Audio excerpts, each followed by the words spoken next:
welcome to Bragging Rights, episode 31 this week. 31 this week, yeah. Did you miss me? Do you know what? Not the viewer. I don't think the viewers missed me. Did you not? No. No? It was chilled, wasn't it? Yeah, it was. The FC section was a little bit... Yeah, but it's always going to be a bit because disjointed when I it's had only... to just go at it myself. Well, that's normal, to be honest, isn't it, really? I think we obviously messed up because I asked these two what episode it was. They unanimously agreed it was 31 last week. That is correct. So we missed you in terms of knowing what episode it was. Okay. I think I missed you in the whole section. Not for your fantastic insights. Just because I just had to keep going at Dean and I got bite after bite. And I think it would have been easier. Watching back, you got 2 bites out of me. It would have been easier to spread between both of you. So, obviously I wasn't here last week. I was in Canada until this morning. I am jet-lagged to hell. Flew home last night. So you want in Canada this morning then? No, I got home this morning.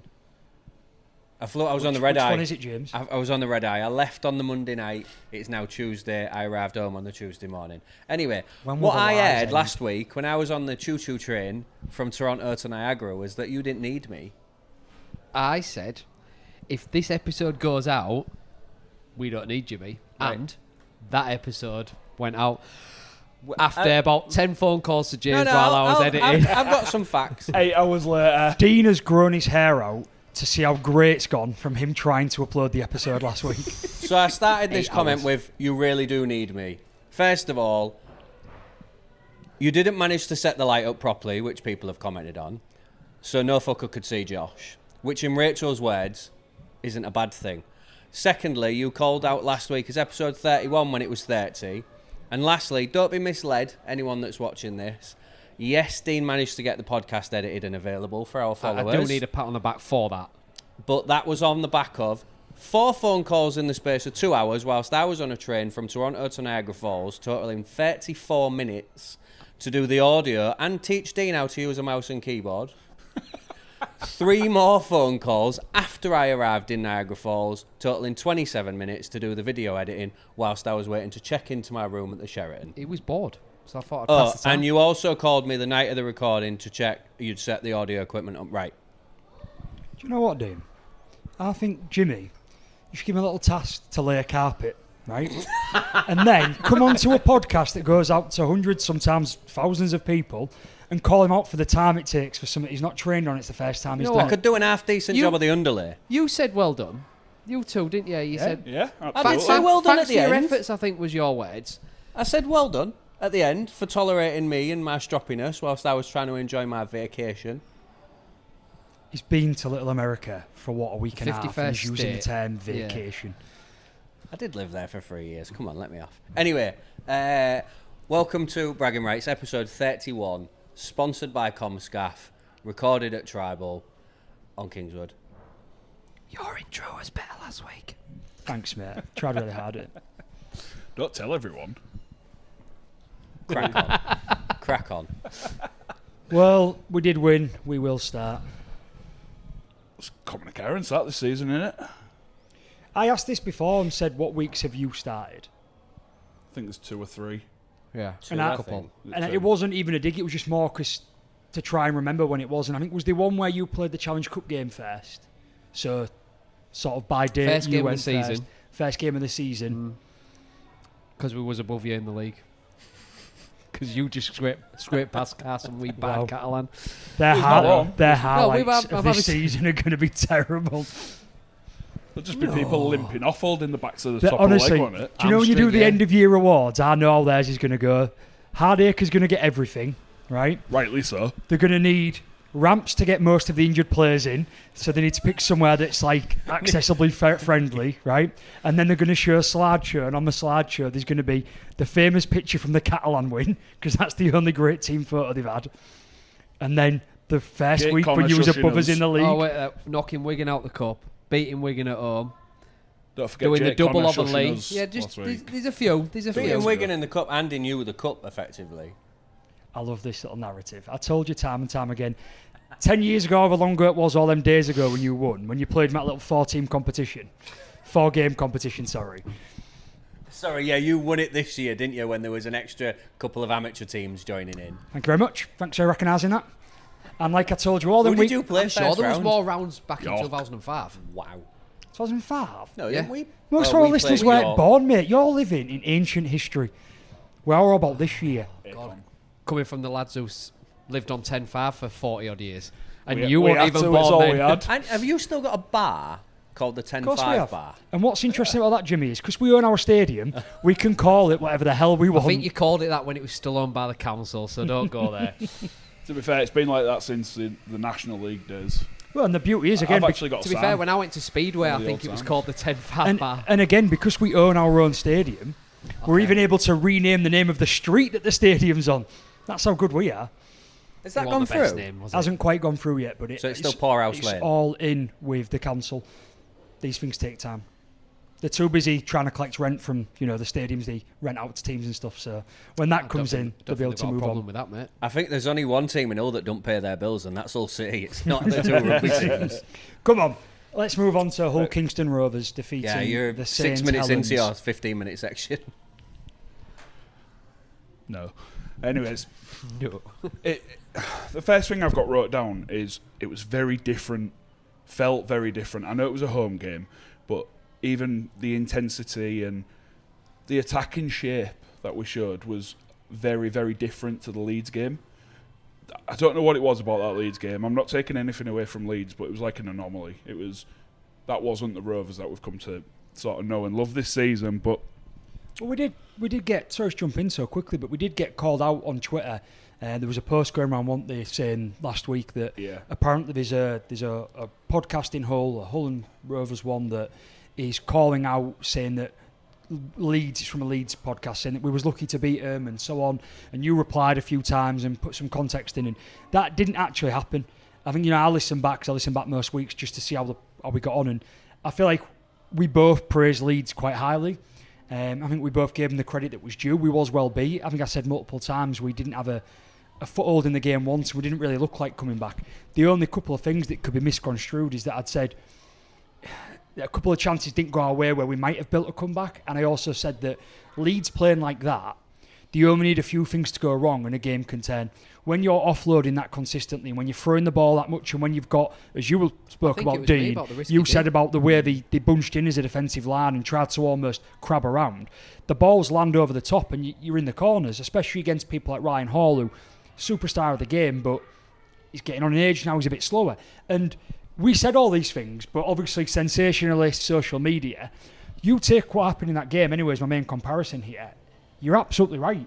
It couldn't have been more night and day from the Leeds game, from the way we performed, the way Saints performed, and the sort of 80 minutes of rugby that you got in comparison. It was vastly different. Yeah, I think the comment, sorry Dean, the comment was where we said Leeds probably could and should have won by more, and I think they've taken from that we've said that they were as good as, we've The sort of comment that I badmouthed them. read was that one of you two got called out for saying that they were lucky.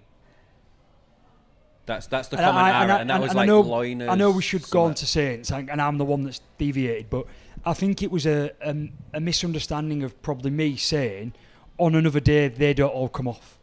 Because we've seen it with teams where all them offloads or all that, the attacking shape, you don't get Handley knocking it on in the in goal when it was a Rovers try. It might And have I said- even been me who mentioned it, one because of I us was said saying there was if luck their involved. defence... No, we'll have to go back and have a look. If their defence isn't all clicking together, the way they defend, it takes one person to not do their job, it's done. And a team like Rovers would have found that the chink in their armour. Yeah.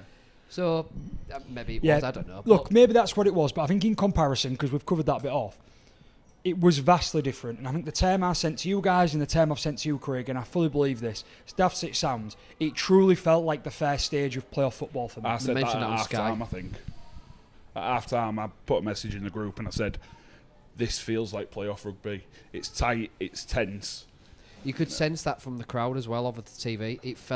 It came across a real nervy, real edgy crowd. Which is weird. I was going to mention something on this because in the stand, it felt like it was absolutely rocking. It was unreal. It felt brilliant. Especially- and then when I watched it back, I got exactly what you got. In person, it felt like one of our loudest home games for a while, and it felt like the narrative from last week that we was a bit quiet and poor at Leeds because we was a bit blown away, and we was quiet as such a big group of away fans. After the opening 5 minutes, where I think Red Robin to open as we came out was a bit subdued, but then as soon as we sang Little Respect, which is as we play right off a kick-off and we sing that, it really opened up, and I agree on TV it sounded a lot worse, but having said that, Sky had loads of sound and video problems over the weekend, so I'm not saying that's the reason why, but they did. They had no sound for the FC game up until about 2 minutes before kick-off. They had problems in the Warrington Salford game. The Rovers game itself got switched off after 38 minutes and disappeared for the second half. You had to switch channel. All sorts went wrong on that, so it could have been that, but the big comparison I gave it, do you know what it felt like to me? It felt like our playoff semi-final last year against Wyre.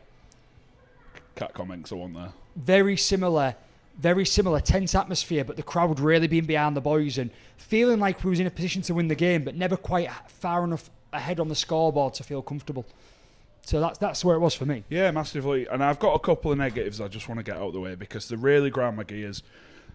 The first one is every time there's a contact which is on the shoulder, are our fans going, ooh. That come across really badly on TV. It seemed like there was 2 or 3 every single set, and it's like I messaged during the game. I think, didn't I? I was like, Rovers fans are just whining about everything. It was winding me up in the stand. I was even shouting like, learn the rules and stuff like that. And the second one is cheering injuries.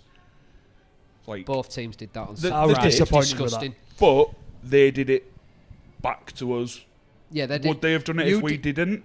Oh, I don't know. We can't say. They did it. You did it with Knowles. I Yep. think it's when you saw the cut above his head or whatever it was, or the blood. You knew it had gone on the big screen because you heard the crowd go, you heard the crowd cheer, and then when they saw Mikey limping off, what the thought was an injury. It was just the green card, I think, wasn't it? Yeah, he hyperextended his knee, I think, a little bit. There was cheering, and I mini rant incoming. The problem is, collectively, just like you see on social media, it's a hive mind, and so what happens is the crowd gets caught up in doing what they want. And it sounds worse when you've got a bigger crowd or when you've got a loud crowd like you have at Rovers. You see it at all games, people get caught up, and it's the same as we've seen Mikey get booed at an injury before. We've seen it at your ground, Mikey get booed, and it's when he not went acceptable. down in front of the East Stand, it was a big roar. It's not everybody, but people just get caught up in it, and 70% of people are probably just shouting alongside 30% of other people because they've heard a noise go up. It's a bit like when you miss the first 5 or 6 words of a song being sung, but all of a sudden it's your ears and you pick it up and start chanting. So I'm not defending it happening. I'm just saying that's what happens when you've got this hard mind and big groups. It's not acceptable in any way, shape or form. And it went both ways on Friday. It was both teams in its paw. Is this your way of saying that you cheered a player getting injured?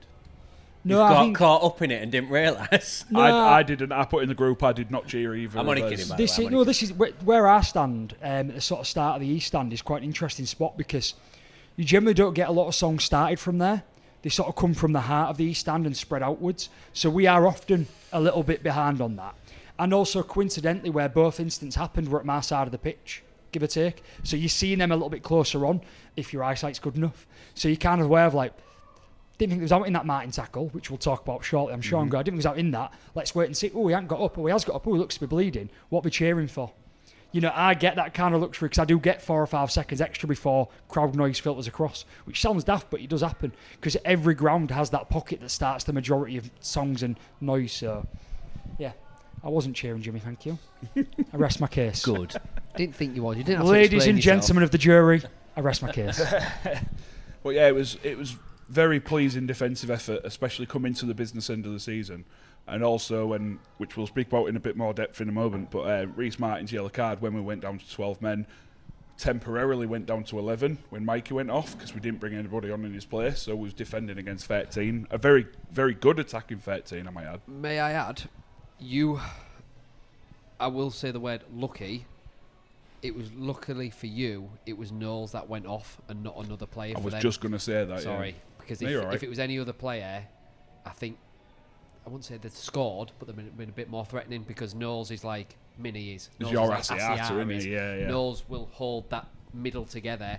which will allow the rest of the team to flourish in attack. I hope someone comments on YouTube saying there's a whole fan calling Rovers lucky for the victory. I was equally as impressed with the defence, of course. It was fantastic. As Saints will be as well, because two very good attacking sides and neither team scored in them 10-minute periods. It was a good defensive battle, but for me, I should record this and just have it to play over because I'm saying it every week now, but apart from games like the Leeds game, but keep a team to 1 or 2 tries, you've got a good chance of winning the game. As long as you can attack, Rovers are very good at attacking. Been a bit stilted, I think, since around the Wembley period, but we've had our sort of ups and downs of that, but we're still winning games. They scored a try that I was happy with. I was happy with on the review. I was happy with on my own review on TV. However, Wilkin wanted to bring it up. Now online, knock on, not a try. So we conceded 1 try, and that try has got a massive element of doubt over it. You're still going to win a lot of games when you can defend like that and play games like that. So we have to be proud of it. I've actually got wrote down, I think it's on the other page, but Saints, I don't recall them having another chance, really. Like an actual, what you'd class as a try-scoring chance. They found it very difficult to, because of your kicking game, and I said the difference in the teams was the kicking game. Rovers was able to finish off the sets better in the Saints with a kick going into the Saints 10-20.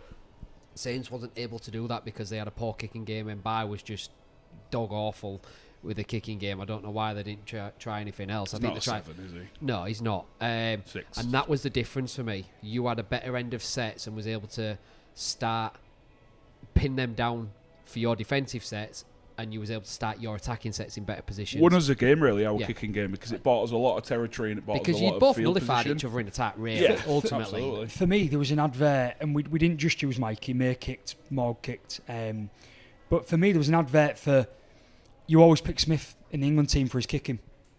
Mikey turned up big style on a Friday night kicking. Really did. A lot of them amazing kicks that won the territory battle and kept pinning them were coming from Mikey. And he really showed up, because we know how good his boot is, but it's always the big argument that he's not as good as Smith at Wigan. But he actually had a fantastic game kicking and helped us get the leading edge on that on the night. The other point I wanted to make on that, about not so much the kicking or the way we nullified each other in defence or the attack or whatever, was I've been a little bit disappointed with Rovers recently, maybe unrealistic expectations, maybe the way we attack, maybe teams have maybe caught us out a bit. We don't seem to be making as many sort of line breaks or edges. I thought we managed it really maturely across the entire team, managed to stay in the game consistently even when we was down to 12 and then 11, and managed to take our chances and wait for them.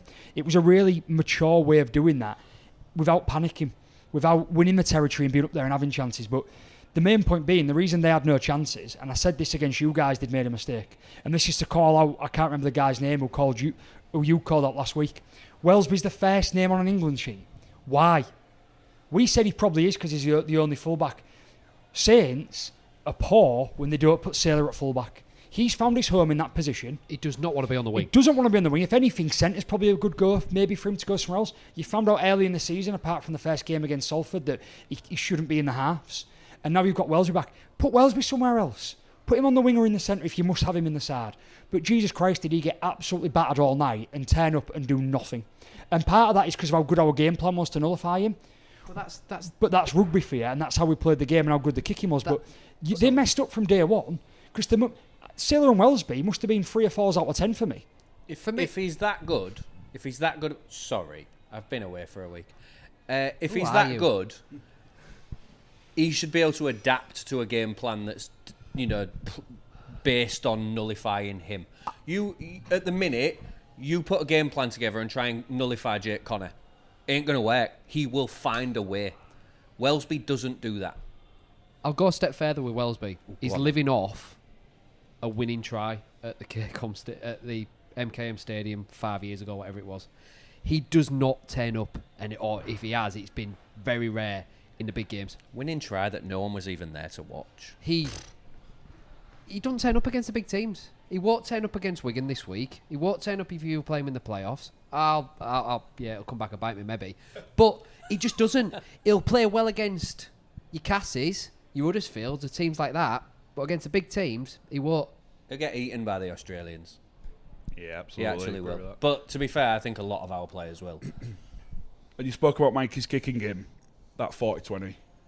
was just it had everything. Like it had the quick play of the ball, and then it had Mikey's sort of knowledge of the game to sort of slow his run down, break his stride, and then straight the ball for the 40-20 because he realised he was going to go over the 40, and just to be able to do that, to be able to stop and then kick it and still get that momentum was just unreal. Yeah, unbelievable. That not only everything you've said, what he's done, but that split second, everything he's got to be aware of.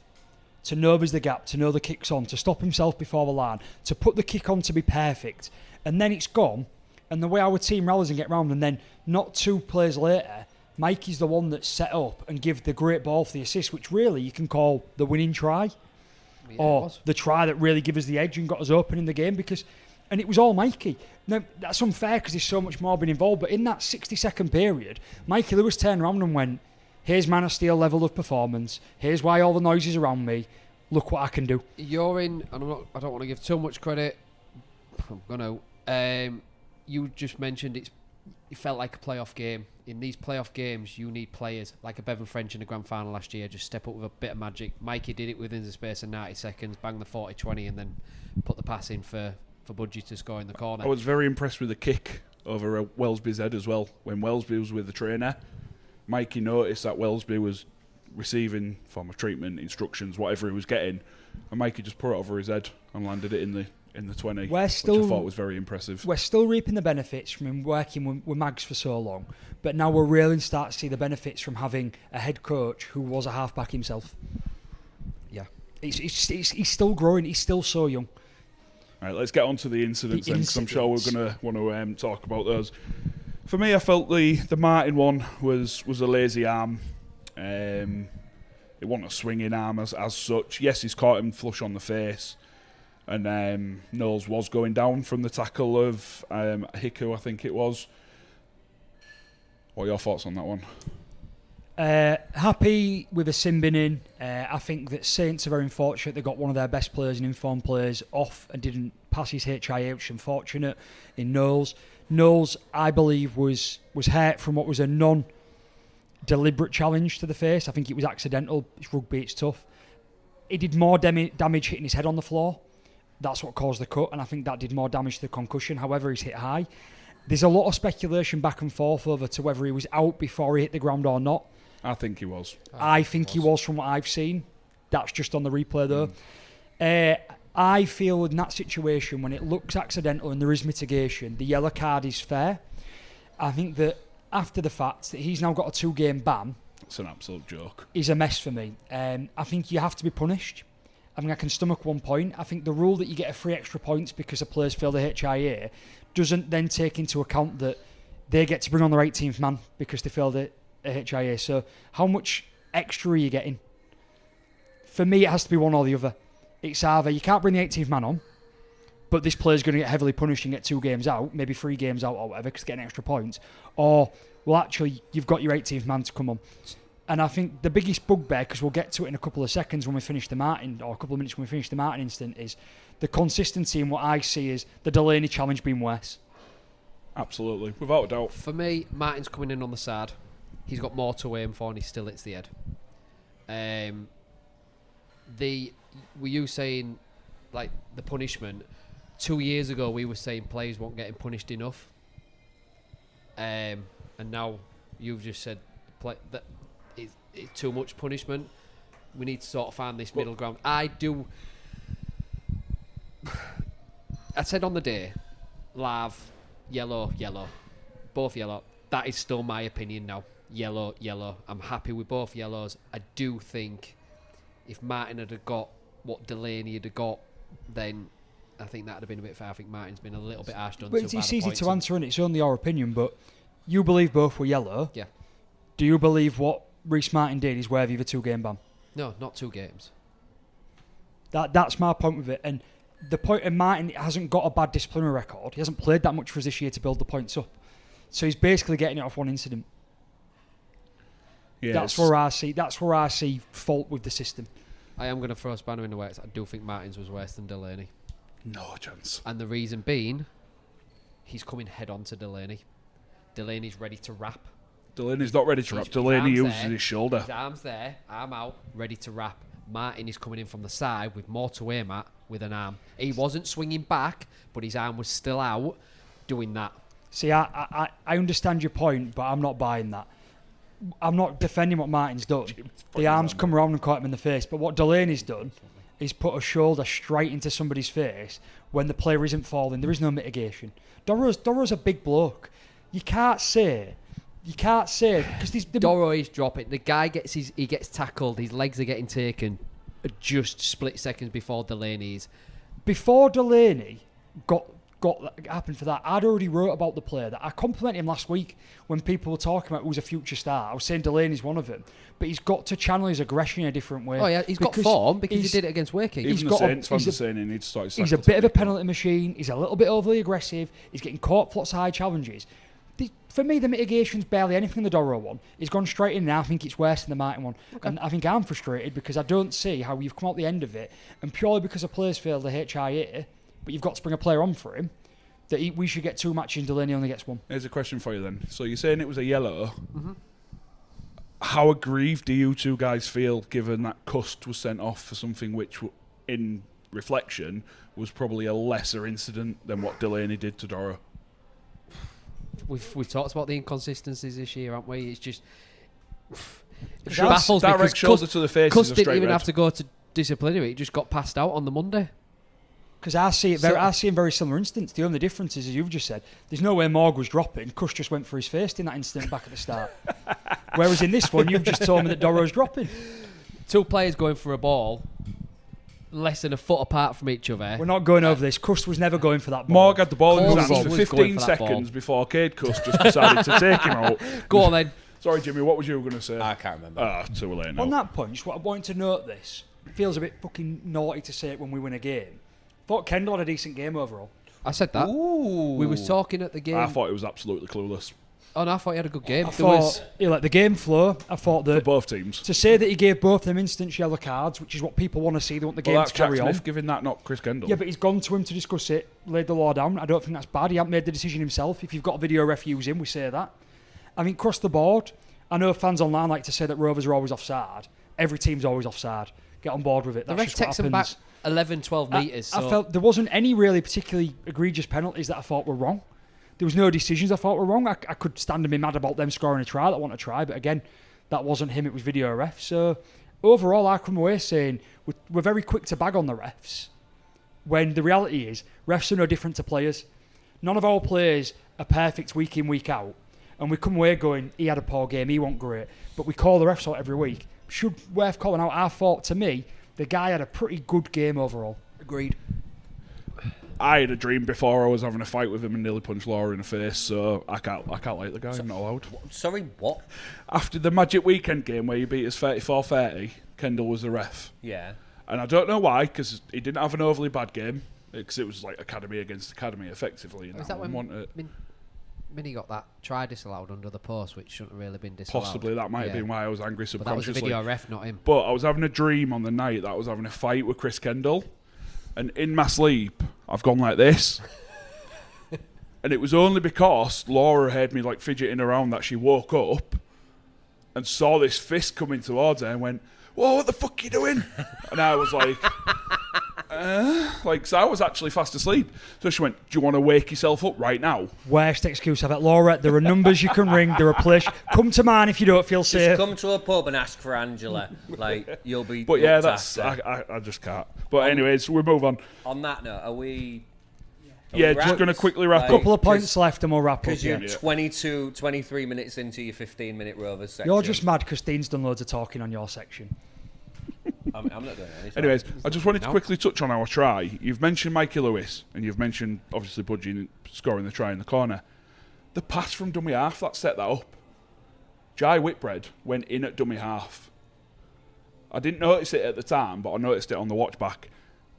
Whitbread goes in and he throws a 15-yard pass to Tyrone May. And it's crisp, it's on the money. Tyrone May doesn't have to break his stride. Now, for a prop, that's some effort, that. I'm in the props union, as you know. Back up hooker, you saying? Possibly, yeah. Love to see him go. Does he qualify for England? Back up England hooker. But yeah, anyways, I just wanted to give Jai Whitbread a bit. Can I just point out? No, you can't. We're over time. I've only got some points We left. saw what I believe should be England's 2 hookers on the pitch on Friday night. What, Leyland and Jess? No, Whitbread and I don't know which way to go, but if... Yeah, I thought Clark was very good. Yeah. I think you start Clark from the experience perspective. You bring Jez on as an impact. I think I agree with that. If that was a job interview for hooker, Jez... I don't know what happened. I don't know what happened at home before the game, but Jez was out to kill someone. Mayer was at first, but Jez was. He had his weird big Jez was better than Clark, but Clark was very good. Yep. Jez also put a great shot on Clark. So if I'm picking it on them. And Clark won't get in that team. Hopefully Jez does, but they will be picking O'Neill. When I say Clark to start and Jez to come off the bench, that's not me saying that Jez is any lesser of a prop, by the way, before any Rovers fans start trying to bag. Okay. So he's talking about props. Okay. Yeah. I just think Jez offers more off the bench. Yeah. I'll give you my last 2 points then, quick before I finish up. 2 real quick ones. Particular player that I've bagged him a while recently. Thought Minchella was fantastic. Yeah, best game for a long time. I don't think I've seen him turn up since Wembley in a big way. I've been calling on it and commenting on it. Sometimes our attacking shape hasn't looked great. He's a big part of that. We use him so much. And it's unfair. He's still been there. We've still been winning games. We're still top of the league. Blah, blah, blah. He really turned up in a big way. Channeled his aggression in the right way. Wasn't as grubby as he can be. All the things that we've sometimes seen in the past. Thought he really needed shouting out for a fantastic game. And then just a little stat on you fans. You'll say, you're living in our heads and laughing about it. But it was our biggest attendance since 1984. So 12,169 people. So fantastic, great for us to see. We had the South stand up and we had a fantastic attendance. And as we say, it didn't come across on TV, but it was great atmosphere and very loud on the day. That was a bigger attendance than you got for Leeds, which really gives you an indication. You commented about how many Leeds fans they'd brought. They'd travelled across from not very far, an hour and a half down the road. And it's a big indication of where we're at. And really, you guys should be expecting more in because of what you've been doing. You do a lot of promotions, a lot of tickets in the community, tickets for school kids and things like that, and you haven't had, in your own words, that bad season. In my words, you've just been up and down, and you get into the business end and you've got a game against a good side, but you really need to win it to get in the playoffs. And I was quite shocked to see that we had more people than you through the gates on the weekend. I was aware though. Oh, so 169. Yep, no. We're still there. Yeah. But yeah, it was just what was our attendance, if you don't mind? 12,020. Because I didn't hear it announced. But what I do want to say on that is, you're saying like bigger attendance than them, and I've seen it online.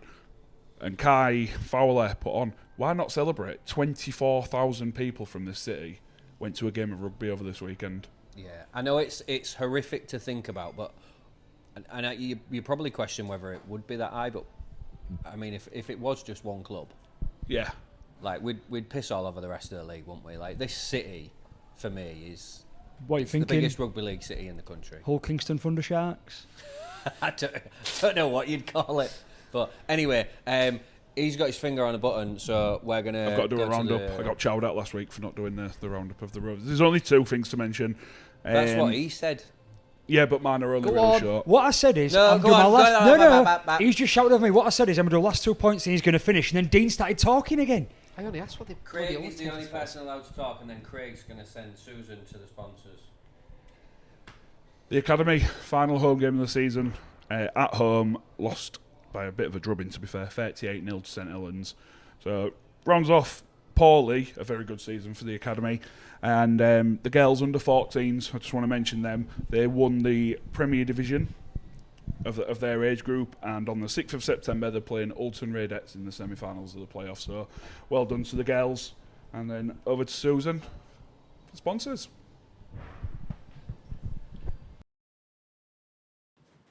This week's episode is sponsored by Comscaff. Commercial Scaffolding, or Comscaff, are a Hull-based company formed over 30 years ago.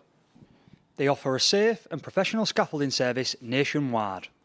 For services and enquiries, you can go to comscaff.co.uk or call 01482 782 181.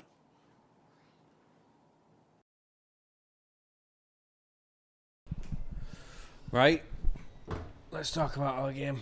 Okay. You enjoy it? No, that wasn't good. I Right. enjoyed the first 20 minutes. Firstly, before we get into the game, though, something you might not have seen across on the TV. it was amazing. It really was to see some of the 2005 Challenge Cup playing members doing the Legends Parade. Was you bouncing around? Was he there? Richard. Yeah. Mr. Swain, Mr. Swain. There was Chris Chester, Danny Brough, Katie Eamon, Richard Horn, Shane McMenemy, Paul King, Ewan Dowes and Jamie Thackeray were led around the pitch by Richard Swain.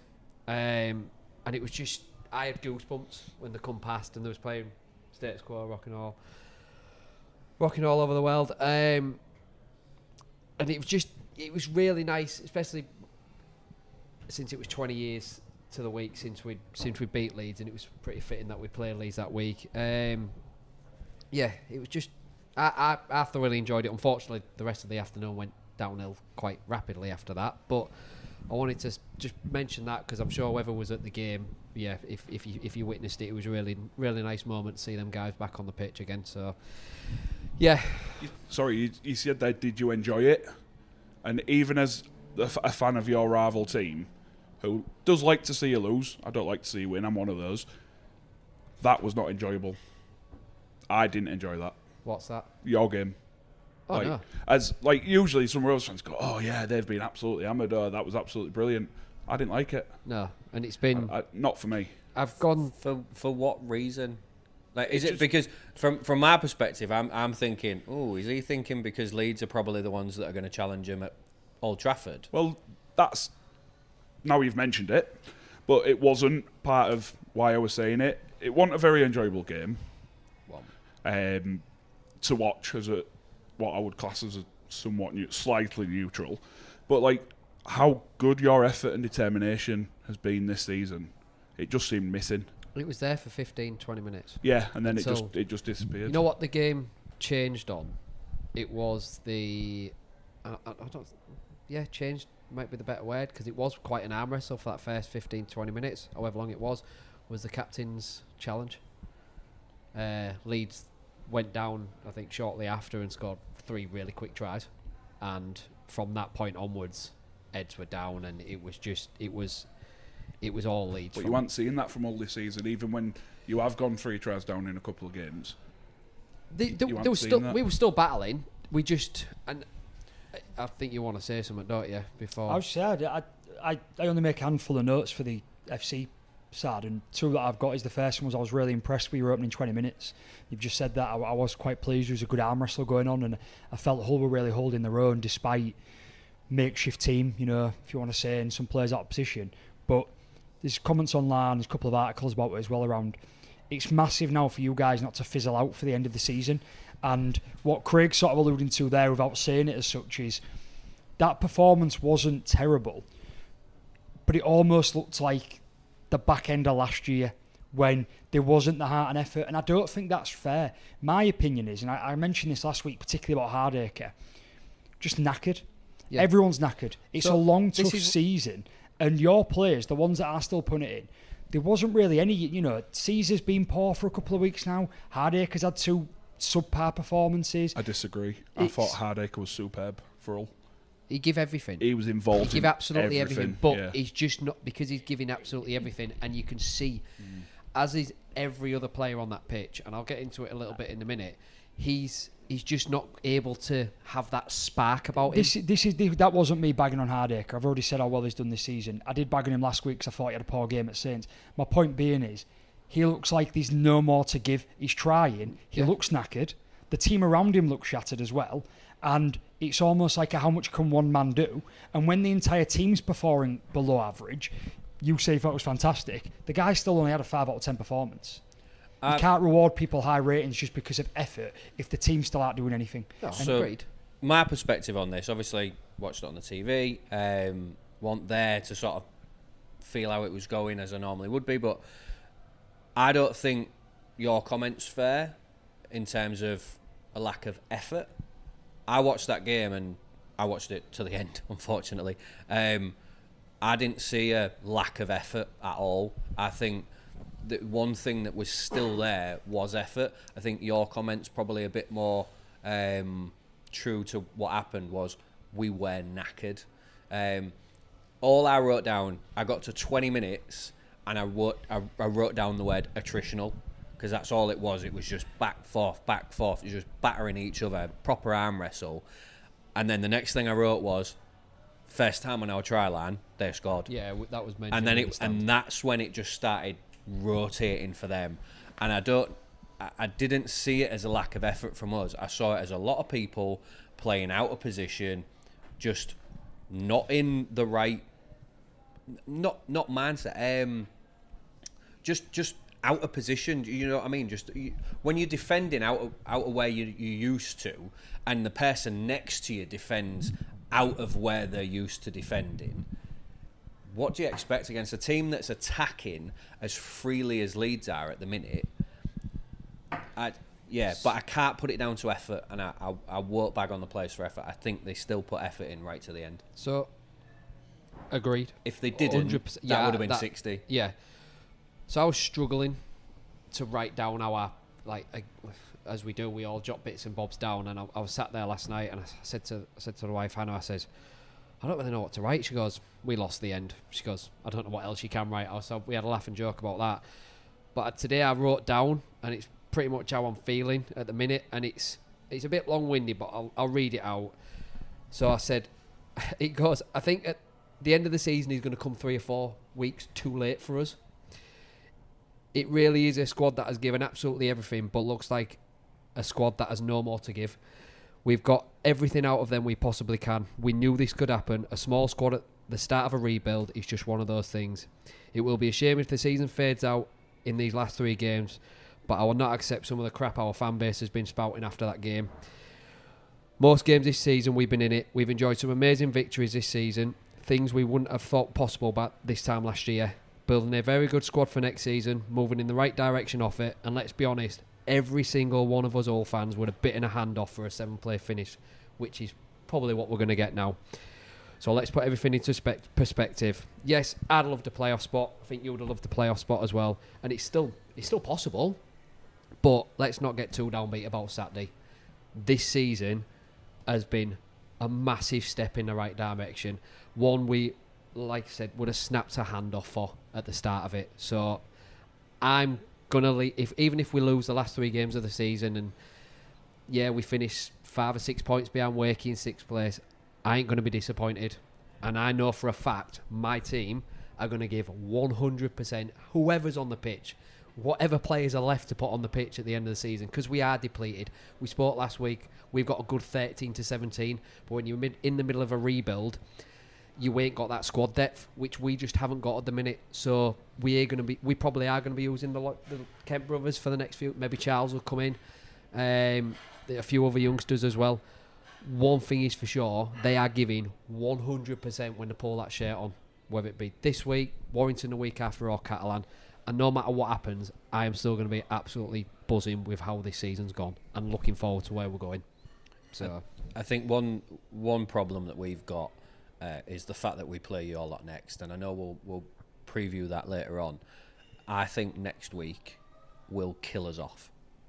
I think we'll always put that bit extra in. I can't see us winning any more games, because I think next week there'll be 150% going into that game, and that'll wipe that squad out.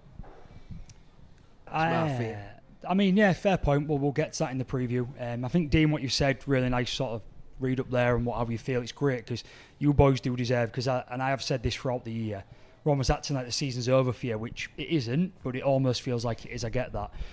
There has been that clear effort and channeled in the right way and playing as a team that you didn't have last year. So you have to be happy with that. I did note one thing I wanted to bring up as a serious question, but I'll start with just... Your smirk on a face, no, I can never say. I've just noticed that I've got 2 things that I wanted to say, and one of them is banter, and I'll do it first and I'll get the serious question. The first one is a dig. There was highlights in the game, and the highlight for me was Brad Fash. What an assist to Jake Connor. Honestly, right? It was a class. If you've got injury problems and you're looking at a 6 or 7, get Fash in. What a pass to Connor that was. Oh, it's like Jake knew. Oh, I know what Fash does. You can see him obviously, mile Fash off. Can't see him from where Fash is stood, because obviously he's like 3 foot tall. And his hair gets in the way. But stop backing on your own players. Save that for the stands. You can see, if you watch the replay of that, Connor's just beelining for that gap. He knows where that ball's going. He got absolutely ripped in the stands for that as well. Like, yeah, every man and his dog was, yeah. My serious question, though, this is a little bit broken record. It's not the first time I've brought this up, but I genuinely think I've got a real point on this. The elephant in the room about your club. Strength and conditioning and the amount of injuries you get. What is going on, right? We discussed it at the end of last season. We discussed it at the start of this season. I've mentioned it 2 or 3 times throughout the season. All right, there are always case-by-case bases. I think that you have, unfortunately, signed players with injury histories. Sometimes you take gamble on players that have had injuries in the past and so on and so forth. Some are just bad luck. But what is going on? And do you feel there's a problem there in your S&C department? You can take it. I don't think you can say anything other than, I think there is an issue. There's only so much that you can blame on the pitch that they were using, the 4G pitch. We've not been on the 4G pitch for a number of weeks now. We've been on the football pitch next door at the East Riding. I was going to ask when you moved from that. Yeah, we've been on the East Riding FA pitch pretty much as soon as their season finished. We did use the rugby pitches behind at university, which is what the plan was. The problem was we had such dry weather a couple of months ago. There is no way of wetting them pitches, and we had no rain for ages, so the pitches was so hard. Like when we were at County Road, I think they had proper, sprinklers and stuff all over it. That pitch at the back at university, they ain't got sprinklers there, and the nearest water supply is too far away to get enough pressure, I think. Might be wrong, but that's my take from what Milo was saying.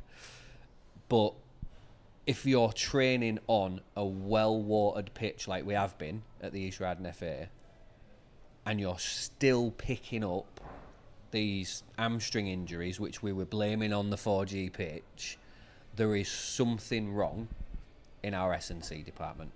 These are happening in-game as well. They're not. I can't recall many of them happening at training on them pitches. But this again goes down to me, to what I keep saying. The squad size. These players have been pushed to their absolute limits this year, and injuries happen. There's so many different sort of caveats to what's happened with your injuries. The SSA one, right? Been telling you since day one, stop overusing the guy. Well, but you can't not overuse him when you're having so many other injuries. But then you can't blame the injuries for things that happen to like Cartwright, or who's getting injured when he's played 10 games for you. There's so many, and for me, there isn't always one reason. But if I was at the top of FC, or I was trying to do something, I was looking, I'm going department by department and say, we've had such better year this year than last year. How do we continue to build? There is obviously a lot of areas, but I would be heavily looking at my strength and conditioning, what's going on with physios, what sort of level of conditioning training we're doing, and what we can do to improve. And is it a staff issue? Is it a training program issue? Is it a training ground issue? Because something to me, unless you've just been the most unlucky club going, and a lot of teams have got injuries, us included, but unless you've just been really unlucky, something's wrong somewhere. So, it's all right. If you looked at our injuries throughout the season, we haven't had that many players out injured.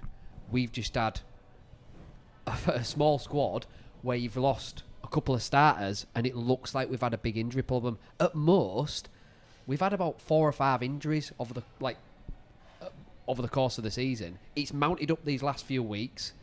No denying that. But something does need looking at. Something doesn't sit right for me. Something's not right. Like, whether it be the training pitch, whether it be the small squad, I don't know. It is something that the club needs to look at. You would like to think that Myler and Ellis are already focusing on pre-season strength and conditioning. What are we doing different? Who are we bringing in? What's going to change next season to stop these players, getting these repeat injuries? Asiata was doing really, really well until we played Lee. And then he came back, and then he was doing well again, and then we played Lee. Like, I don't know whether that's just a bad luck omen for him. But SASA, you've got to say, yeah, it probably is to do with the fact that he's played so many minutes. But he's played so many minutes because we've had to, because we've not had enough. Even Knight, you got to look at Knight's injury and think, how many minutes was he playing? Because we've not got the depth on the bench. Like, you can go from Eamon to Sam Essay. I know people love to fall in love with a guy, like, but he's not a patch on what Eamon or Liam. But they are good interchanges, and it means that SA can play less minutes, and then it means that Sony can come in from next year. Oh yeah, next year. And you've got and also look, and I truly believe that as much as we go back and forth on the banter for next year for your club, I don't believe you'll promote loads of youth from within. You've done the ones that you've done. You get some game minutes on a few of them. The reality is you're going to take the absolute... As much as you can, you're going to take the 10 overseas signings you can. You're already at 10, I believe, with the signings you've made. You're at 10. You're going to use them. You're then going to interchange. You're going to try and build for success, like Rovers have, and then try and build from there. Because now we're finding it easier to attract homegrown talent, and homegrown is in the UK, and then build over the next few years, and then start to bring academy prospects through, and hopefully increase our sort of academy prospects, because that's what people seem to want. That's what the big talk is all the time in rugby league. Oh, you don't have as many academy players as us. Wigan do it so well through their academy. That's apparently a big focus. We're going to have a big... You're going to have a big overseas contingent and probably have a lot of players that will need to interchange because they're getting up in years. You know, the Sony and SSA maybe giving 20-minute spells each, things like that. And that's how you're going to build as a club. And maybe you won't see as many injuries. But I still would be looking in the S&C, going back to the original point, something is not being right. Yeah, something needs looking at for me. Is it because he's at the other side of the world, one of the S&C guys? No, he was just brought in as a consultant, wanting to give advice to our head of S&C. He's not actually a club employee. He was just a contractor. John Clark, innit? Yeah, I'll be all right though, won't it? Because Liam Knight's decided that they aren't making the playoffs, so he's nipped back to Australia so he can go and see him in person. You mentioned this He's earlier just in the week. popped back, hasn't he? I almost didn't because I knew we'd get into a discussion on it. I don't have an issue with it. The kid's out injured. The kid's family, even his girlfriend, are to the other side of the world. Yeah, great. Like, why not? I do have an issue with it. I mean, you see If it was football a players Rovers- do it all the time. I have an issue. We're not football though. If it was football, we wouldn't be talking about bringing academy players through. Because no one cares when Liverpool win the league when not a single player's from Liverpool. And I don't know if that's true or not because I don't watch football really. But Probably is for me, players on money, and usually overseas signing on the bigger money, that have been coming over attracted, getting a bigger salary, injury or not, unless he needs to be home for a personal issue, which is like family bereavement or a serious family issue, or he's over there for treatment, at this closing stage of a season when realistically all season's probably over in 3 weeks anyways, this guy's got something to add. This guy's got NRL experience, and you've got young players you're going to have to bring in. Boot on his leg or not, I don't want him over the other side of the world. And if it was a Rovers player, I'd be saying the same thing. Until the job's done at the end of the season, I don't want you shipping off going elsewhere.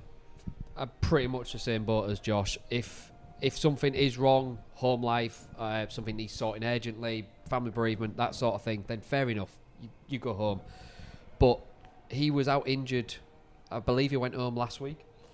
I don't know how true that is. I think if he that's did, when the picture came out anyway. This was before the Leeds game, when we've got 4 games left, where we needed 3 to win, and we've got a couple of young props in the team, and Laidlaw, Gardner, they could use his advice. He might have said something on a game day just to whatever. He's an experienced prop, an experienced player, NRL experience, and I believe he should have been in and around that squad like Asiata is.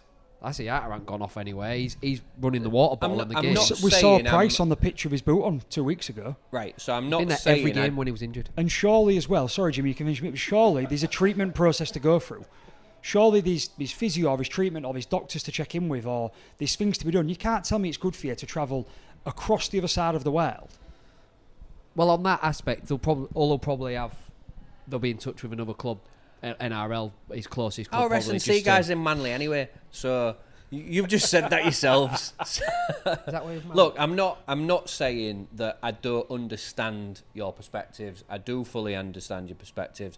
Obviously, you know, the Knight situation, there has always been talk of the fact that his missus is still over there. Asiata is completely different. His wife, his kids, everyone, they all live over here. They've been over here for years. His wife or girlfriend or whatever can't come over here because she's got obligations to the NRL because she's a presenter out there, I think, for Channel 9 or whatever it is.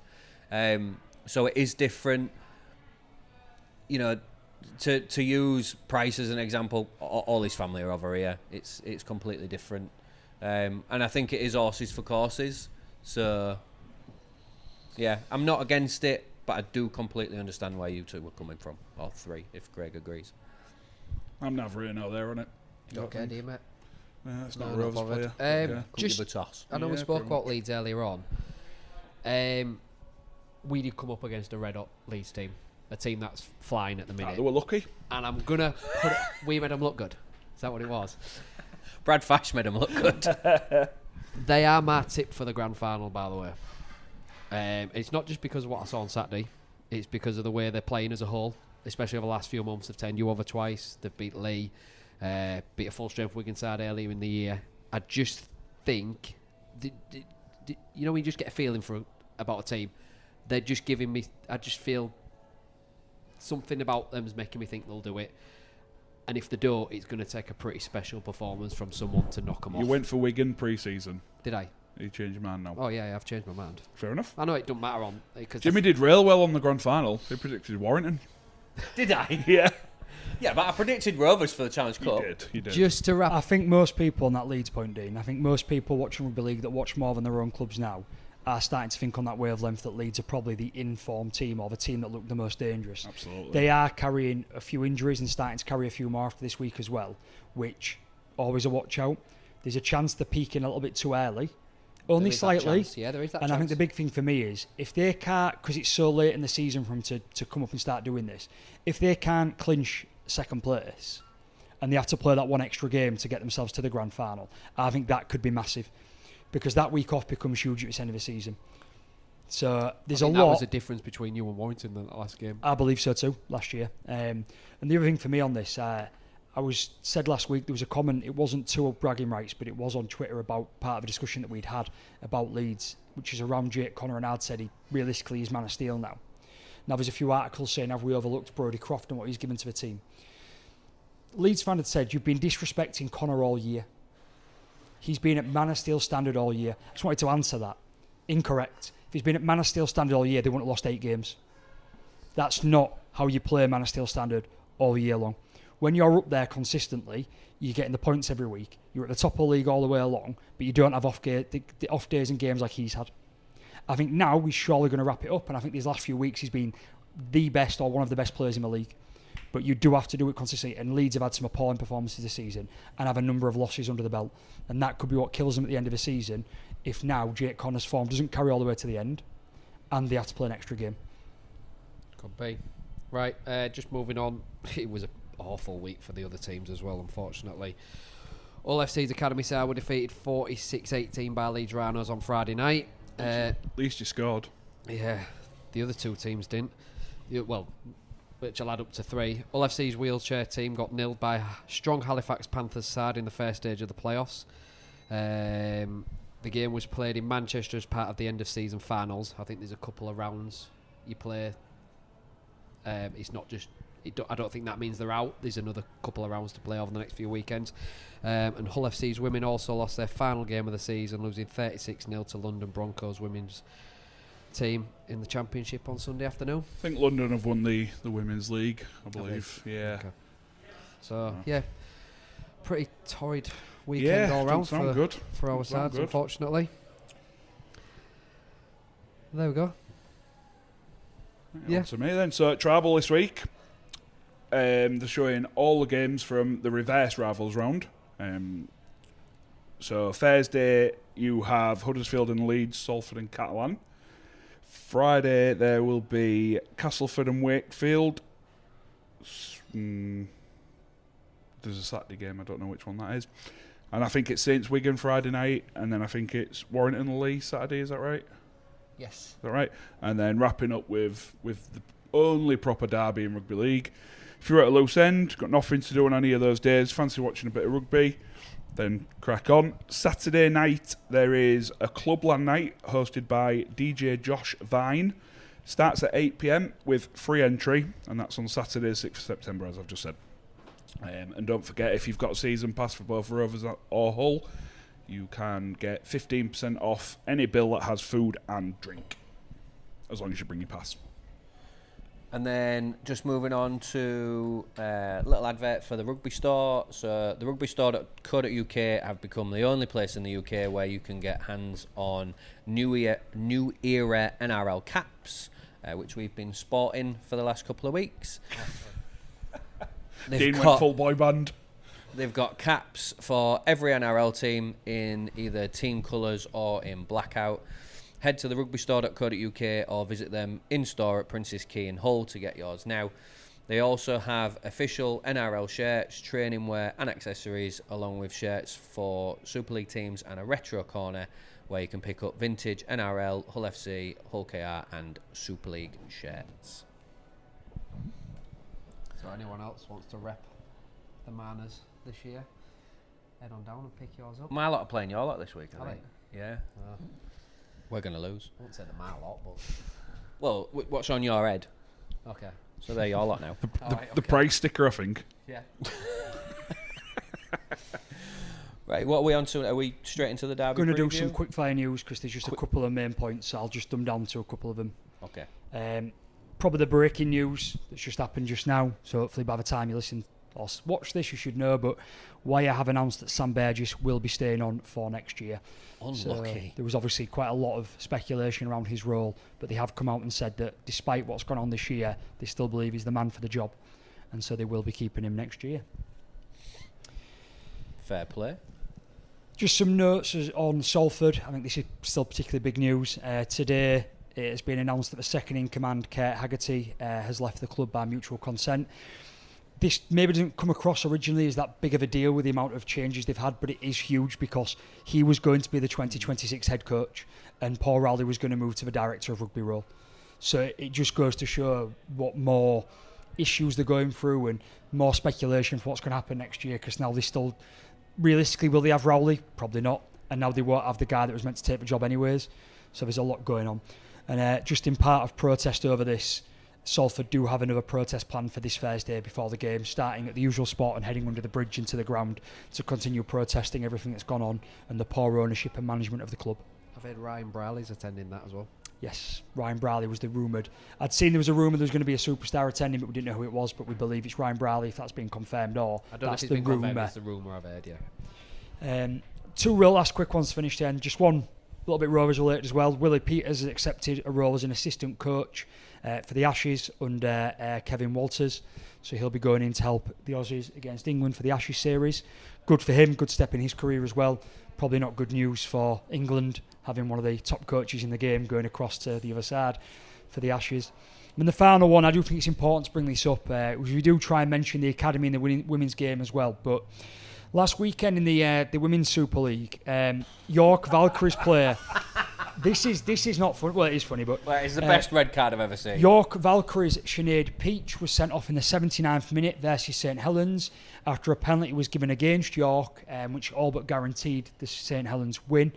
And Sinead turned around and asked the male referee, which one of them are you shagging? She was rightfully so sent off, given a red card for dissent to the referee. This at first comes off a little bit humorous just because of what's been said. It's just so bizarre and off the cuff. But the real question that I've been seeing asked in a number of online circles, but also through a number of journalists as well, is how big is this ban going to be? What level of bringing the game and the referee into disrepute is this? We've seen Tyrone May get 2 games for swearing at the referee and questioning a decision. We've seen some really big bans in the last couple of years in Super League and in the Championship. It's personal as well, isn't it? I'd seen, though, that does this fall into questioning, is it the integrity of a referee? And that only, I think it does. That only brings a 1 to 2 1 game to 2 ban. game, which is what Tyrone May got done for. Dissent, question the integrity of the referee. Yeah. But I think it's more than that, innit? I think because it was... It's a direct insult. When Tyrone May was just... He swore at the... I say just, he shouldn't have done it. He swore at the referee. He swore questioning his decision. This is it's a personal attack. I think the other thing is as well, because it's on the mic and everyone's now heard what the ref said, it's not just questioning the integrity of the match official, it brings the game into disrepute. It even made the NRL, I think it was Matty John's show. Did it? Yeah, it was on there because I watched that. And they even showed it on there, and they had a good old conflab about So that. the big problem I've got with this, and the reason I want to keep a close eye on it, is there is no direct comparison. We do have female referees in the lower leagues, we have female linesmen and touch judges, etc., and people involved in the game. We have never actually seen an incident like in the past where a male player has said something so wrong to a female official. And people are saying, oh, imagine it the other way around, it'd be a huge ban. I believe it probably would, but we don't actually have evidence of that. We need to wait and see what happens. I've seen today that York have come out with a statement. The chairman's released a statement, hasn't I he? wouldn't say it's an apology as such. I think that they would say it's we understand she's done wrong. We're hoping that the disciplinary will take into account her incredibly clean record. I think at this point something needs to be done to show that it's not acceptable at any level of the game. And I watch interested, but probably with a little bit of realisticness that she's probably only going to get a 2-game ban. And I think people will probably expect that really that's fair, but maybe she should get a bit more because it's really not acceptable. So let's just go around then and get a number. So if you were going to try and put a number on how many games she should get for that, Craig? Sandai. What? Sandai. Never play again. Really? No. 4 or 5 seems fair. Josh? It's 4 for me, and I'll tell you for why. We saw what happened at goal this year with a huge ban for fighting. When a player was the jaw broke or the nose broke in the tackle and they retaliated and they ended up with 10-game ban for fighting. Jim Shaw. Yeah, Jim Shaw. Yeah, I mean, I knew it was, but yeah, 10-game ban at the end for fighting. All right, we don't want it in the game as such. I know a lot of us do want the biff back and we don't mind a few punches being thrown. We hate the handbags that we see now, but what's worse? Men that are throwing the bodies at each other in huge collisions, that are hurting each other and getting in big collisions, having a bit of a dust up and letting off some steam, or someone questioning the integrity of someone of an opposite sex like that. And it, for me, it's got. I'm not saying it should be 10 or 12, but when we talk about our disciplinary procedures need an overhaul, which they've tried this year and for me has failed, I think 4 games would be a fair amount, not just 2, because I think it's quite bad. And given how viral it's gone and the reaction it's getting shows how bad it is. Yeah. 3 to 4. See, I would have typically said bringing the game into disrepute, all that sort of stuff, 3 or 4. But I think because it's gone viral, you have to take that into consideration. She was, and I would probably say like now 6 to 8. She's York's captain as well. I think honestly, I think they should make it worse. I honestly think they should make an example of her, because I don't, like Josh said, it's never happened before. I genuinely think they should make an example of her and throw the book at her. As funny as it was, because I do think it was, one side of it was quite funny, but Oh yeah, it was incredulous. It was just like, wow, I can't believe you just said that. Yeah. You're almost stunned, but yeah, we'll probably update when we're here, because we should know during the week. oh well. Anyway, Derby preview, unless Craig's got a message. Message? I can do it at the end to close it out. Okay. Okay. That's It's a note from Travel saying you're no longer welcome. We just want to finish the pod first. I believe I've already got this somewhere, so I will. all right. So Yeah, you lot just crack on. Sorry, while I'm doing this. Derby and preview then. Apparently we got 15 minutes, but I don't think we need that long. then I'm dreading it. I'm not looking forward to it at all.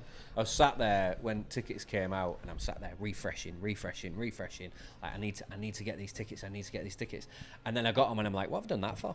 Oh no, I was buzzing because we was going into the league game at that point. I was sat in the airport and I was like, "Did you get them?" And then you sent me a picture of the ticket, the confirmation. I was like, "Oh, brilliant!" And then as I got on the plane, I was, "Oh, Jimmy got Derby tickets." So I was well happy. Yeah. Still happy? Yeah. I mean, I am. Yeah. Like I am happy that I get to go. I get to support my team. I know that they'll put 100% effort in. I've already said that, 150% probably, because it's a big derby. I think because of the way now that your points difference is now working, I'm now really not looking forward to this derby. What do you mean points difference? They need 1 win to win the. Oh, I couldn't give a toss about that. Really? No, serious. On one, I'm not even joking. I just could don't not want to be give- there when they win it. I don't And- care. And I know I'm Like, going to be. I'm not going it's to a watch shame him we lift won't the get to lift it trophy. in front of you. Well, even if he did, I still wouldn't be in the ground to watch you lift the trophy after the time. FC you stay fans up. wouldn't be in the Shut up, I ground stayed if till they the end won. on Saturday. Stay away there, are they? Why? I'm just when we got the You don't get it tickets. till your last home game. To say you don't care, you're protesting quite a lot. No, just I ain't bothered if you His win. face, he can't take it all in. I'll be more gutted. We've lost a derby. That's my look on it. When we got the tickets, Asiata Price had just come back, and I was like, oh, we might have a good crack at the end of the season. We was relatively a fit squad, and I'm just gutted I don't get to see a full strength LFC go up and give you what I would think was, I'm not going to say we'd beat you, but I think we would give a really good account of ourselves, and we give you one. You'd know, you come off that pitch, if you would have won and gone, fucking hell, we've been in a game. That's there. what we want, though. Like, And that's what we've I'm been gutted calling for in we it. probably aren't going to get that now, and we've, like I said, even in the two derbies we've lost against you, we've turned up and give relatively good accounts of ourselves. And in them big games, we've sort of give better accounts as the season's gone along, apart from Saturday. And I really was looking forward to this game, thinking we've had all the batterings over the last few years. This is going to be a real good game for us, and we're going to have a real good crack at it, and we might actually go there and take the 2 points. You've said it a couple of times. Full strength, 1 to 17, we are capable of beating anyone.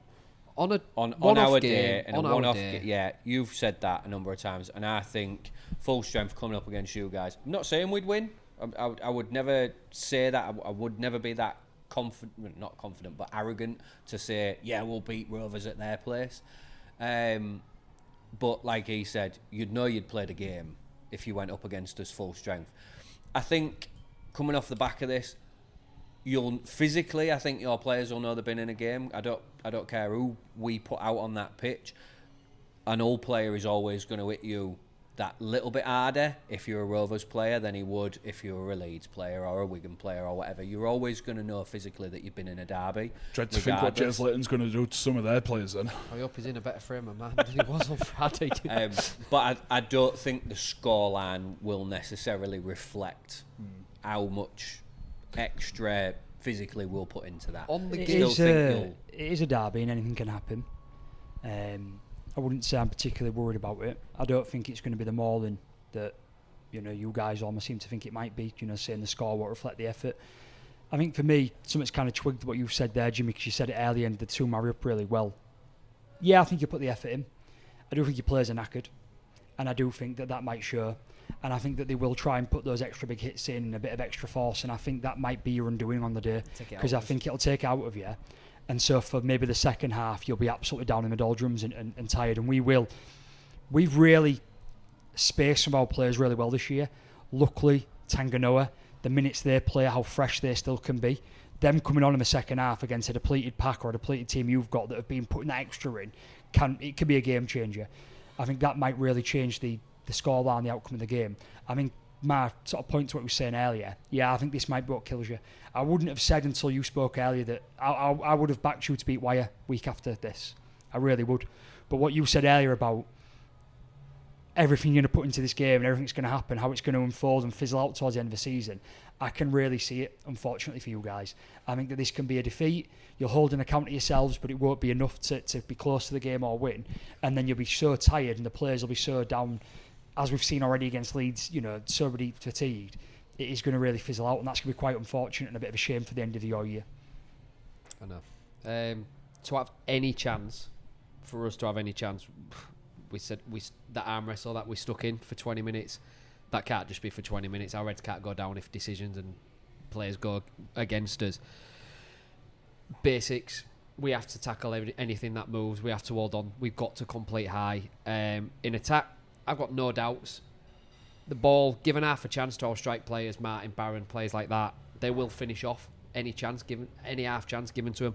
My problem for us is being able to be in them positions to create something. I just think with the kicking game that you've got, like what you did to St Helens, pinning us down in our 20, making us come back with a pack that's going to be as light as ours is as well. We are going to struggle to get up that pitch and put ourselves in any sort of decent field position to strike. I wouldn't expect too much to change from the Rovers side of things. I think we'll go through the same processes we've done all season, and the kicking game, landing the kicks in the sort of red ball area, as we call it, the 0 to the 20. You probably see a lot of that, a lot of turning around. I'd like to see us use our big guys effectively against what is a depleted pack, but I'd like to see them not be of that mindset, if that makes sense.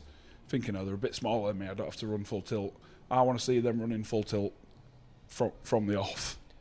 I don't think you need to question that in a derby. I think regardless, it's going to happen. I think, to be fair, on one of the points, you said kicking game has to be on point. I think it will be from us. One of the reasons or two reasons around Saints, sort of us beating Saints, is we penned them so well they couldn't get good kicks away, but also their kicking selection and their kicks were poor. They didn't have the right people to make the right kicks. A lot of your game on hanging in there is going to hinge on Caesar turning up on the day. If he can get his kicks on point, which he has done in certain games, or a number of games this year, saying certain games makes it sound a bit unfair, he's done it in a good chunk of games, you can have those chances, and you will give your strike players chances. But if Caesar has a quiet game like he has done for me the last few games, and you're not getting up the field and you're not getting anywhere, then I think it'll be a really long day for you. I think Ardaker needs to take some of that pressure off him as well. I think Ardaker's kicking's not the worst in the league. He's got a wicked bomb on him. Yeah, he has got a decent bomb on him, and I think. And Morg does struggle under the eye ball sometimes. I disagree with that. Don't you think? Sometimes he's had a couple. I think he's had maybe 2 knock-ons all season, right? Or 3 at the most. He has not had a lot. You know what? What it is with Morg. If you'd have asked me to guess, I'd have said a lot more than that. We can check that, right? Oh no, I'm just saying. Check that. I want to know how many knock-ons Morg's got. It'll say on Super League stats. And you want him to find out? She'll find it. He always looks like he's going to drop it. This is what it is. We laugh about this every week at Rovers. You think, what is this guy doing? It's shall I catch it? Oh yeah, I will. It's honestly, he doesn't drop as many as you think. It looks like me under the eyeball, but actually keeps hold of it. I'm glad you finished that sentence. But yeah, we will point out, I don't know if any you guys are aware, kickoff has been pushed back to 3:05 because of the government alert. I said this to you a couple of weeks ago. When I don't know if I said it on air. I was like, this is going to be nuts when kickoff happens. The referee's going to blow his whistle and everyone's phone's going to go batshit.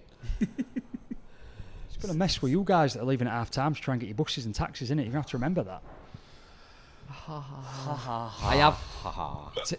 If we do lose, I've had a job. I was supposed to do a big job on Monday. It's been pushed back, so I'm now not working Monday, so I can have a couple of drinks on Sunday now. If you do lose and you do get hammered, be the last ones in the stadium and just take a selfie in the empty away end. I stayed till the end. That's what I'd do. I'd be proper shithouse about it. You keep setting me up, Craig. I can't keep trying to get him to bite. You sure? Well, right. They can take it at half time, can't they? And there'll be only 2 in there. Can't even help myself. I didn't even set you up for it. Wanted to stop yourself as well, but you just couldn't. Could you? Oh, Amy's shouting that she'll be there because she goes to every Rovers home game and stays. She's there early, she stays late, she never misses a minute. So that is true. And for one an of the last ones to leave, isn't she? For an FC fan, that's massive. You won't be able to tell. It'll just look like a fully black shirt, so it'll be all right. That's if you don't knock yourself out this week. If you don't knock yourself out. Anyways, just on the derby, it's emerged over the last couple of days that a lifelong Robin fan has passed away at the age of 29. Excuse me? 29? 29, yeah, I believe. It was called Ben Pearson. He stood up near me. I've had many conversations with the lad, so I knew him personally as well. He used to take his lad all over with him. And I'm assuming it's a friend. Anthony Spivey has posted, "Evening chaps and chapettes. Derby week, ain't it? Usually I'd be writing some horrid stuff about our noisy little neighbours, but this time around is different for me and all of the boys. As many of you saw, we lost Ben Pearson over the weekend, and it's knocked us all for 6 to say the least. If there's one thing he loved, it was rubbing up FC boys the wrong way after they beat us. This time, I asked for a standing solidarity from both sides of the city and to have a massive round of applause in the 29th minute of the game. So if we could all do that, then that would be great." So, a lot of Rovers fans are seeing and knowing that now, but I think spreading the word with FC fans as well. I've seen it on the Hull KR/FC banter page and things like that online on Facebook. You'll see that 29th minute, you'll see the applause go. FC fans to join in. I know they will. I have no doubt about that. Of course we will. It's rugby, isn't it? We always rugby fans. do, yeah. First and foremost, we and it was a proper, rugby. genuine kid as well. Like, down to earth. He was always straight down the middle, and you just knew that when you talked to him, he was going to have a conversation all the time. And even when we weren't speaking, it was always "You all right, mate?" Do you know, always one of them. So we send our thoughts and prayers out as well, obviously, to the family and his friends as well. I know it doesn't change anything, but 29 is no age, is I it? believe it's 29. With it being the 29th, it makes sense. Yeah. Horrible. Yeah, Absolutely. definitely. Feels strange trying to change the subject back, but I know, yeah. Morg, 4 errors Yep. all season. That doesn't tell you if they're knock-ons under the high ball or not. Okay. Wow. So if and Four that's all There's still season. been knock-ons in play, but that's 4 all season. My So- thought Here we go. process. He's going to claim that 3 of them were when he was at Catalan. In No, one all game, 4. 'cause he didn't play that many Yeah. for him. 4. My point being is, though, it just goes back to the point we're saying of that it looks like he's going to make a lot more. He's very safe under the high ball. He just does this weird sort of stutter step in his hands. Yeah, it's like when it's coming down, he's set, but then he sort of goes like that, and you're thinking, move your arms apart. To be fair, Please though, move your arms apart. I know I hope he- on Sunday he moves his arms apart. I know we didn't like him this week, and you guys obviously don't like him because you're Rovers fans. But Connor, for us, how many times did the ball come? It was only after so long when you realised it didn't matter because he was going to catch it. When he went up, hands in the air, and you were just like, "What are you doing?" Same with he's got it, it's Burgess. fine. I know he's knocked a couple on, but the amount of times that he catches a high ball over his head on the full. you forget when he makes 7 catches like that in a game, but one goes, we're not Yeah, showing. it sticks, doesn't it? Look, anyways? I think we'll know come Sunday night what's going to happen, but that's Derby Day for you. Yeah, definitely. Right, on to predictions. Craig's time to shine. Yeah. So 2 games this week on Thursday night, which is a very, very odd. You know what it feels like? It feels Layout. like the Easter weekend with like 2 games on a Thursday. Yeah, and or whatever it just is. don't make sense. Maybe because it's Derby weekend. I don't know. Do you feel as though it's a poor time of the year to have a reverse rivals round? Yeah, it's a weird time. Yeah, it feels a bit. Too late. You got like massive rivalries like Salford and Catalan. I You know. know, they Huge, don't want to be innit? knocking 10 bells out of each other this You know time what? of the season. That could be the closest game of the weekend as well. Right, let's start us off then over at the John Smiths in Huddersfield. Huddersfield versus Leeds. I've got Leeds by 48. I've got Leeds by 40. Oh God, bit out here. 25 Leeds. Leeds by 30. And Susan has Leeds by 38, so Leeds unanimous across the board there. Over to the AJ Bell in Salford. Plenty of eyes on this one, I think. Salford versus the Catalan Dragons, as Josh has just alluded to. I think they'll be riding the crest of a wave after last week. I've gone for Salford by 10. I've gone for Salford by 6. I've gone for Catalan by 7. I thought they give a. Oh, no, they didn't give a great account of themselves against Wigan. I just don't think Salford can back up. But you're looking at a team in Catalan that have announced 11 or 12 players that are 13. leaving. Is it 13? I was going to say 13. 13. 13 players that are leaving. They're definitely not in the playoffs. There's nothing to play from. They've got to come over to Salford, who are, as you said, riding a crest of a wave. For me, I found this a really difficult one. Probably one of the hardest ones of the week. Maybe more heart than head with this one. But Salford are bolstered by some signings, and they've still got good players on loan. No, Eason Masters is back. Nikarima's dropped out. I think that's a big loss for him. Because I think if he's playing, things will go through him. And Milnes, is it Rome? Yeah, Ramon's Milnes, playing yeah. fantastic at the minute. Yeah, so I don't know. It was the toughest one, and it is the closest margin. No, it isn't the closest margin, but it was the toughest one for me. My 10. Yeah. Oh, cool. Catalan by 6. I think he was asleep then. I am finishing this podcast, going home and going to sleep. No one's getting early release. I'm gutted you've gone for Salford there. I thought I might be the only one. But I've got to try and catch you up, so I've had to take some risks. And yeah, you two are bottom at the minute. I mean, you're only behind me by he's like half a point. 5.5 points in front of me, so I've Yeah. got to take some risks. 5.5 ahead of him and half behind you. Yeah. And I thought that might come up. I wrote these earlier. There were some that I was unsure of. That was one of them. In fairness to what we do on the pod and the competition between us, I'm not going to change any of what I've put down here. I was still in 2 minds, but it's not fair because you get to read first. That was one of them. Right, yeah. Where I was, my head might have changed, but yeah. Fair enough. Over to the jungle then, in Castleford. Castleford Wakefield, bit of a West Yorkshire derby. I've gone for Wakefield by 26. Wakefield by 24. Wakefield 19. I've gone a bit closer, just with it being a derby. I've gone Wakefield by 10. Wakefield by 10. Susan has Wakefield by 19, so Wakefield across the board there. Over to the other pretend derby. Don't really count, does it? Saints versus Wigan. I think this is want and need both rolled into one. St Helens by 4. I've got Saints by 2. Oh, for God's sake. I got Wigan by 5. I think the loss of Knowles is huge for St Helens, and I just can't see Saints breaking them down too much. I've gone Saints by 4. Dean's the odd one out on that one then, because Susan has Saints by 7. Oh, if I nick this one. Over at home. Anyways, we'll clear that up in a minute. Warrington, Aliwell George Stadium versus Lee. Warrington absolutely poor. Lee by 34. I've got Lee by 28. I've gone Lee, but I've only gone by 12, and my reason behind it, Wire have beaten Lee in the Cup, Lee away from home, and they may be... This wasn't in my thinking because we've only just found out they may be a bit buoyed by the fact Burgess is staying. I don't know. But, yeah, I think it'll be tighter than you think. You're chatty tonight, aren't you? Yeah. My apologies. Susan has Wigan by 7. Oh. I don't know why I wrote home. Oh, okay. I've also gone Lee by 12. Away by 12, and Susan's got Lee by 22. Final fixture of the round then, closing it with a proper derby, bringing the curtain down on reverse rivals round. Roosters Rabbiters, nice. We'll get hammered. Anyways, we've discussed it a little bit. I think it'll be a comfortable win in the end for Rovers. I've gone for Rovers by 34. That's not comfortable. That's That's comfortable. an hammering. Yeah, but pulling away at the end, maybe like we have done. Like that game where you got it back to 18-6, whatever it was, 18-16. 2 or 3 tries. And then we scored 2 or 3 tries at the end. So that's my thought process. I think you'll tire out towards the end, as we spoke about. And I think we will. Of the and same that's where some of the answer. teams.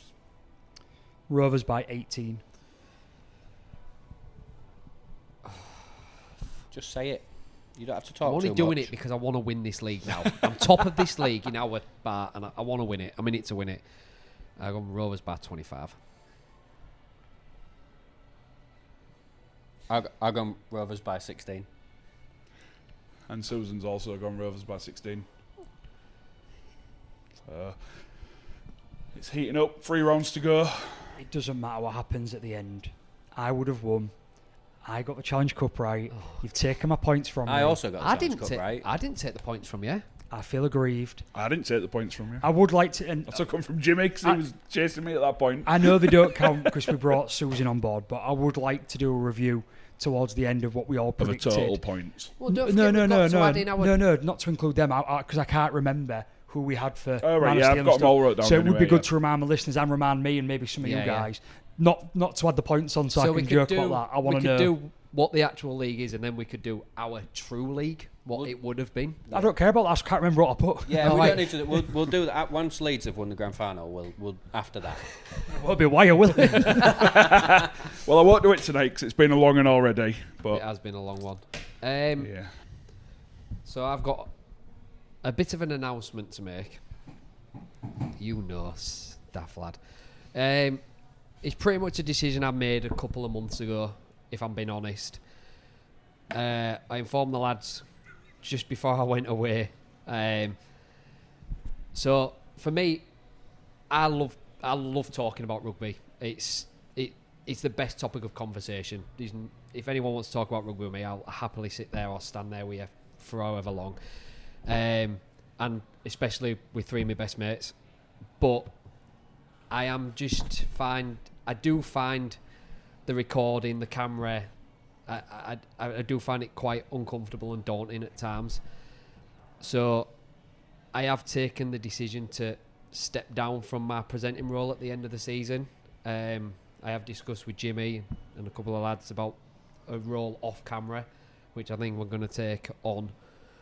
But yeah, at the end of the season, I will be stepping down from presenting side of it, but that opens up a possibility for somebody else to step in this role maybe, but we will give you all details about that in the coming weeks and months about how we're going to go down that route, possibly finding a new presenter and whatever that entails. It's a rigorous application process. So Yeah, just say you want to do it. Get a text from Jimmy and say you're on. I do want to say, you're saying possibly. I definitely need another presenter. I know I'm fat, but I'm not big enough to fill both seats. And I also aren't smart enough to do it all, because I'm just the idiot side of this FC bit. So we definitely do need another presenter, but how we go about that, when we go about that, we'll fill you all in with. We will. And it will mean that Susan's getting sacked, because Dean will have to do that. It's going to be a gopher. Can be the gopher, the runner. He can be the drinks boy. Yeah. Because I've been out of coffee for about 45 minutes. I've been out of a pint for about 30 seconds.